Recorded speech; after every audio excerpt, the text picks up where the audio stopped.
সংস্কৃত ভজ ধাতু থেকে উৎপন্ন ভক্তি শব্দের অর্থ আনুগত্য বা সেবা। শ্রী ভগবানের প্রতি সেবানুগতি ভক্তির স্বরূপ লক্ষণ। কায়, মন ও বাক্য দ্বারা সেবাই প্রকৃত সেবা। সা চ কায়িক, বাচিক, মানসিক পাত্তিকা ত্রিবিধেবানুগতি রুচ্যতে। ভক্তির উদ্রেকের দিক থেকে দেখলে তিনটি সুর দেখা যায়: আরোপ সিদ্ধা, সঙ্গ সিদ্ধা ও স্বরূপ সিদ্ধা। এগুলি আবার সকৈতবা ও অকৈতবা ভেদে দ্বিবিধ। আরোপ সিদ্ধা ও সঙ্গ সিদ্ধা ভক্তিকে সকৈতবা বলা হয় যখন একে অন্য কোনো স্বার্থ প্রাপ্তির উপায় রূপে ব্যবহার করা হয়। অন্য কোনো স্বার্থে জ্ঞান ও কর্মের অধীন হলে স্বরূপ সিদ্ধা ভক্তি সকৈতবা হয়। আর মনে ভালো মন্দ কোনো মতলব, ইহলোক পরলোকের কোনো স্বার্থ না রেখে ভগবানের প্রীতি সাধন বা সুখবিধানই যেখানে একমাত্র উদ্দেশ্য, তাকেই অকৈতব্য স্বরূপ সিদ্ধা ভক্তি বা অকিঞ্চনা ভক্তি বলা হয়েছে। ভক্তি পদটিকে বিভিন্ন ভারতীয় দার্শনিক বিভিন্নভাবে ব্যাখ্যা করেছেন। রামানুজ ভক্তি, জ্ঞান, ধ্যান ও উপাসনাকে সমপর্যায়ভুক্ত রূপে ব্যাখ্যা করেছেন। নারদের ভক্তি সূত্রে ভক্তিকে ব্যাখ্যা করা হয়েছে সা তস্মিন পরম প্রেমরূপা বলে। এই ভক্তি পরমেশ্বরের প্রতি সর্বোচ্চ অনুরাগ ও অমৃতময় বলে বর্ণিত। অমৃত স্বরূপা চ। শাণ্ডিল্য সূত্রে পাই নারদ বলেছেন, ভক্তি ঈশ্বরে সর্বকর্মার্পণ রূপ এবং তাহার লাভের নিমিত্ত মনের একান্ত ব্যাকুলতা। কর্ম ও জ্ঞানযোগ হতে ভক্তি শ্রেষ্ঠ। সাতু কর্ম জ্ঞান যোগে ভৌহপি অধিকতরা। ভাগবতেও অনুরূপ মনোভাবের প্রকাশ দেখা যায়। বাসুদেবে ভগবতী ভক্তিযোগঃ প্রয়োজিতঃ জনয়ত্যাশু বৈরাগ্যং জ্ঞানঞ্চ যদ্হৈতুকম।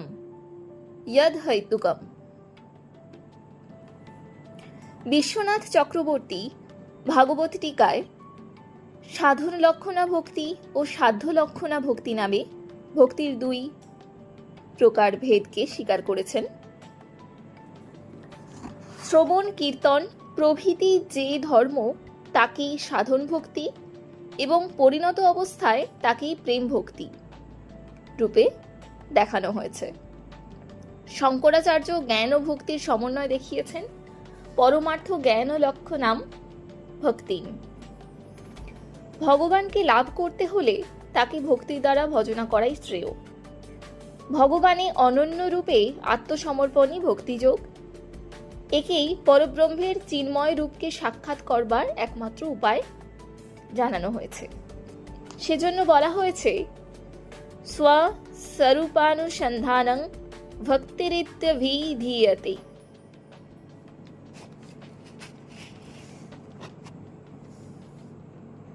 নারদীয় ভক্তিসূত্রে বারবার বলা হয়েছে তদেব সাধ্যতাম। তাহাই সাধনা করো, তাহাই সাধনা করো। সেই সাধনার বস্তুটি কি? তা অনির্বচনীয়ং প্রেম স্বরূপং, তাহা মুখসাদনবৎ, তাহা নিজকান্ত ভজনাত্মকম বা প্রেম এব কার্যমিতি। এই যে কান্তা প্রেম, নারদীয় সূত্রে বারবার এরই গুণকীর্তন করা হয়েছে। প্রাচীন ভারতীয় সাহিত্যে প্রেমিক প্রেমিকার রূপকে ভগবত ভক্তি ব্যাখ্যার প্রচুর দৃষ্টান্ত মেলে। উপনিষদে বলা হয়েছে প্রেমিক পত্নী কর্তৃক আলিঙ্গিত হয়ে মানুষ যেমন আপনাকে ভুলে যায়, সেই রূপ জীব ও ব্রহ্মের সম্পর্ক। বৃহদারণ্যক উপনিষদে বলা হয়েছে তৎ এতৎ প্রেয়ঃ पुत्रात् प्रेयः वित्तात् प्रेयः अन्नस्मात् सर्वस्वात् अन्तरतरं यत् अयम् आत्मा आत्मानम् एव प्रियम उपासित। সেই এই অর্থাৎ আত্মা পুত্র হইতে প্রিয়, বৃত্ত হইতে প্রিয়, অন্য সমস্ত কিছু হইতেও প্রিয়। এই আত্মা অন্তরতর, প্রিয় সেই আত্মাকে উপাসনা করবে। গৌড়ী ও বৈষ্ণব ধর্মের মূল কথা শ্রীকৃষ্ণকে কান্তভাবে ভজনা করা। নারদীয় ভক্তি সূত্রে যে ভক্তি ধর্ম ব্যাখ্যা করা হয়েছে সেখানে ব্রজগোপীদের মতো ভগবানকে ভালোবাসার কথা বলা হয়েছে, যথা ব্রজ গোপী নাম। শাণ্ডিল্য সূত্রেও বল্লভী যুবতীদের প্রেমের সঙ্গে ভক্তের আকর্ষণে তুলনা দেওয়া হয়েছে। এই ভক্তি কি রকম? সা তস্মিন পরম প্রেম রূপা। নারদীয় ভক্তির অর্থ ভগবানের প্রতি পরম প্রেম। শ্রী চৈতন্যদেব বাসুদেব সার্বভৌম ভট্টাচার্যকে বলেছিলেন, ভগবান সম্বন্ধ ভক্তি অভিধেয় হয়, প্রেম প্রয়োজন বেদে তিন বস্তু কয়। সম্বন্ধ হলেন ভগবান, সাধন ভক্তি হলো অভিধেয়, প্রয়োজন হলো ভগবত প্রেম, এই হলো পুরুষার্থ। প্রভু কহে ভট্টাচার্য না করো বিস্ময়, ভগবানে ভক্তি পরম পুরুষার্থ হয়। বৈদিক সাহিত্যে ভক্তি ধর্মের স্পষ্ট রূপ দেখা যায় না। মহাভারতে বিষ্ণুর ও নারায়ণের উপাসনার কথা পাওয়া যায়। তারপর শ্রীমদ্ ভাগবত গীতায় ভাগবত ধর্ম ও কৃষ্ণ বাসুদেব পূজা প্রবর্তিত হতে দেখা যায়। এরপর নারদীয় ভক্তি গ্রন্থে ও শাণ্ডিল্য সূত্রে ভক্তি দর্শন একটি স্পষ্ট রূপ গ্রহণ করেছে। খ্রিস্টীয় অষ্টম শতাব্দে শঙ্করাচার্য বিশেষভাবে দ্বৈত ভক্তিবাদকে দুর্বল করে দেন। নারদীয় সংহিতায় ও শাণ্ডিল্য সূত্রে ভক্তিতত্ত্বের ব্যাখ্যা পাওয়া যায়। শ্রীমদ্ ভগবত গীতায় কর্ম, জ্ঞান ও ভক্তিযোগের সমন্বয় দেখা যায়। পুরাণগুলির মধ্যে ভাগবত পুরাণের প্রভাব সবচেয়ে বেশি।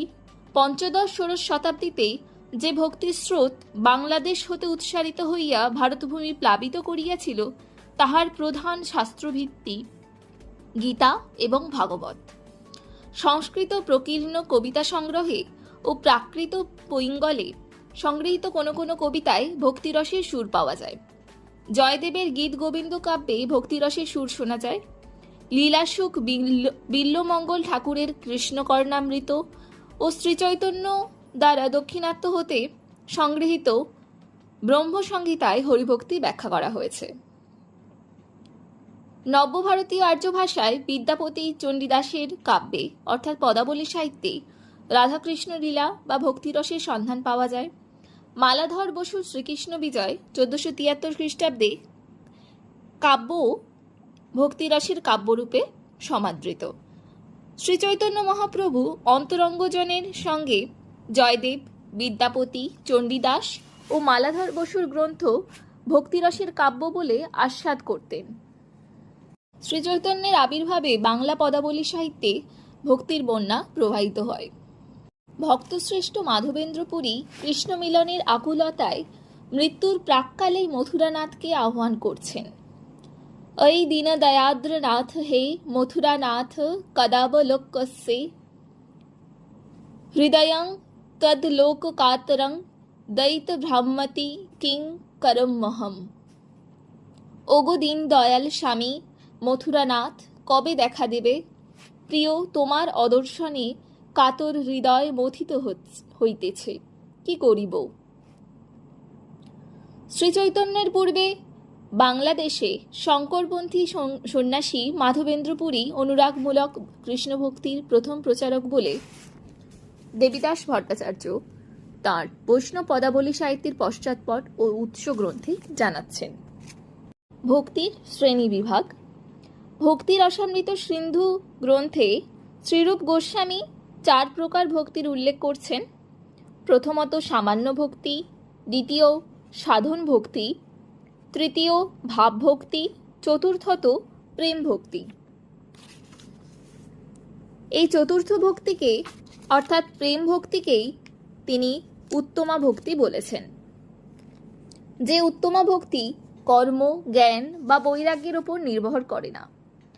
অরসজ্ঞ কাক চষে জ্ঞান নিম্ব ফলে, রসজ্ঞ কোকিল খায় প্রেমাম্র মুকুলে।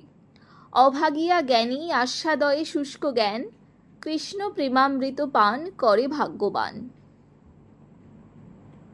অনাসক্তভাবে কৃষ্ণ সম্বন্ধে নিবন্ধই প্রকৃত বৈরাগ্য। এই সাধন ভক্তি আবার দুই প্রকার, বৈধি ও রাগানুগা।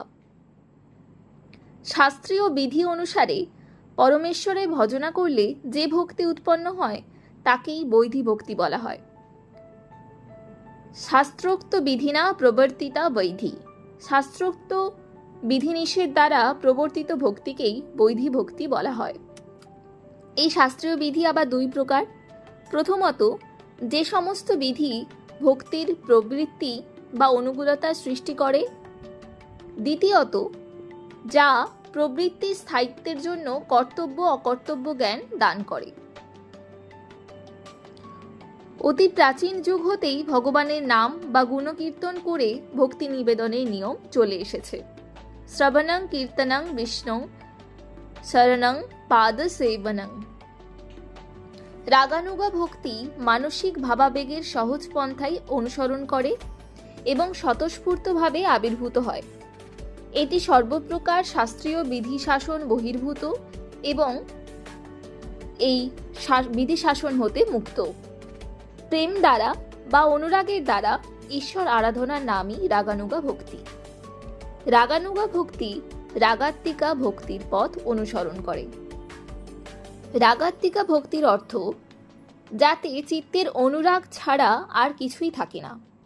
ভগবানের পরিকর বা শক্তির অনুরাগমূলক ভক্তির নাম রাগাত্মিকা ভক্তি। জীব যখন সেই আদর্শ অনুসরণ করে তখন সেই ভক্তির নাম রাগানুগা ভক্তি।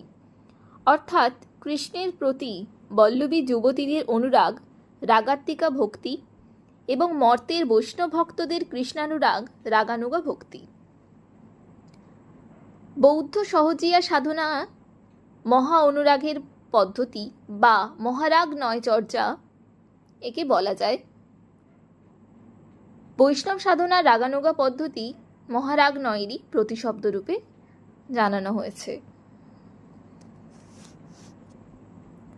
রূপ গোস্বামী রাগাত্মিকা ভক্তি সম্পর্কে বলেছেন, ইষ্টে স্বাভাবিকী পরমাবিষ্টতাই রাগ তন্ময়ী।